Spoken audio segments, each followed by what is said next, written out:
Hi friends, good morning, welcome to my channel.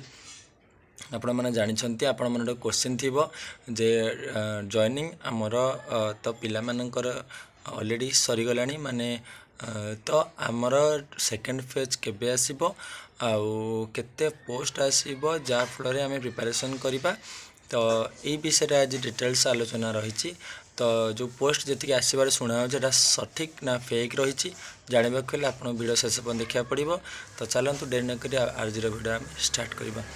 देखो friends, मुझे कही जे जदि गोटे प्रोसेस कंप्लीट न हो आ गोटे प्रोसेस केबे भी आरंभ हो पार ना तापाई कि कौन करा पड़ो ना आमर फास्ट फेज रो जॉइनिंग टा कंप्लीट करा पड़ो। तो ऑलरेडी आप जानते पिला माने जॉइनिंग पाई जाइछंती आउ किंतु आपण मैंने गोटे क्वेश्चन मार्क जे आमर सेकेंड फेज केबे आसीबो। देखंतु एबे न्यू जॉइनिंग होती तापर जेहेतु गवर्नमेंट आगुरी गोटे कही फास्ट फेज रो जॉइनिंग देवे तापर सेकेंड फेज आसब। तो सेकेंड फेज आसिले कौन हम ना जदि जो मैंने यही जो बैकलॉग रही जाइथिबो पोस्ट सेटा मिसिकिरी सेकेंड फेज रे आड़े सब सब पोस्ट रे आसे सब रिक्रुटमेंट एमती हुए। तो आपण मैंने जानते जेटीएस रो फास्ट फेज रे बहुत सारा बैकलॉग पोस्ट रही जाइए। क्लियर जानते यहाँ बहुत सारा इश्यू अच्छी आपण मैंने जानते जो नॉन जॉइनिंग रे तापर जो अलग पिला जो मैंने पशिले से ना कैंसल होती। तो एमती भाव में बहुत सारा 7 ରୁ 8 हज़ार उपर जॉइनिंग नॉन जॉइनिंग रही।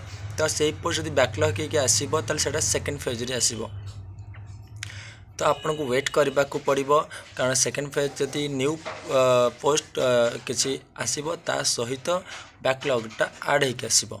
तो आपण को प्रिपरेशन करंतु सेकेंड फेज निहाती आसो। आपण एमती नुहे जे आसबनी कारण विगत दिन में आप आरएच देखिथे फास्ट जो आसला पिला माने निराश होते जे आमर हेलानी कौन हम। सेकेंड फेज आसला, थर्ड फेज आसला, फोर्थ फेज आसला। तो चार फेज आसला आउ हाईस्कल रूपांतरण होता आपण मैंने समय जानते। तो से भाव में आमर प्राइमरी भी रूपांतरण हो पार माने चली। तो से हिसाब से एनईपी 2020 आप जानते जेहेतु टीचर वैकेंसी अधिका रही प्राइमरी रे। तो फेज वाइज आपणकर आसो आउ वैकेंसी बाकी रहा मुझे कहबी केबे कौन आसो। देखु जितेबाला गवर्नमेंट कही जे डिसेम्बर पाखापाखि समस्ते कहते भी आप जानते जे डिसेम्बर पाखापाखि कहते आपड़ किंतु डिसेम्बर को भाविकले जदि भी न आसे आप व्यतीव्यस्त हबार ना आप वेट करूँ डिसेम्बर कि जनवरी फेब्रुआरी हो पारे किंतु सेकेंड फेज सियोर आसो। आउ सेकेंड रहा आमर केते पोस्ट आसो। देखो मुझे आपको तो कही सारे बैकलॉगटा आड होकर आसो। तो जदि न्यू पोस्ट आमर 15,000 आसे जदि न्यू पोस्ट 15 या 8 के 23,000 है 24,000 पाखापाखि है। यहाँ जब आप भाई बैकलॉगटा आड होकर आसो जदि भी आमर न्यू पोस्ट खाली आसे ताले 15,000 आसो।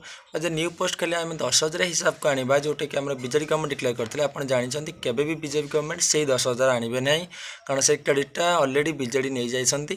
तो जदि भी 2-3 हज़ार अधिक आसे 12-13 हुए तो ये 7-8 हज़ार मिसीज तो निहत 20,000 पाखापाखि पोस्ट आसीज।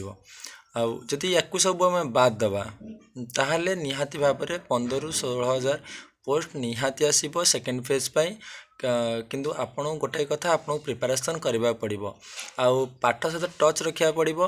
तेणु आप दुईटा काम करुवे 15,000 पोस्ट आसिले भी आपण एलिजिबल होइजिबे 20,000 आसिले भी एलिजिबल फास्ट रहिले आपको प्रिपरेशन।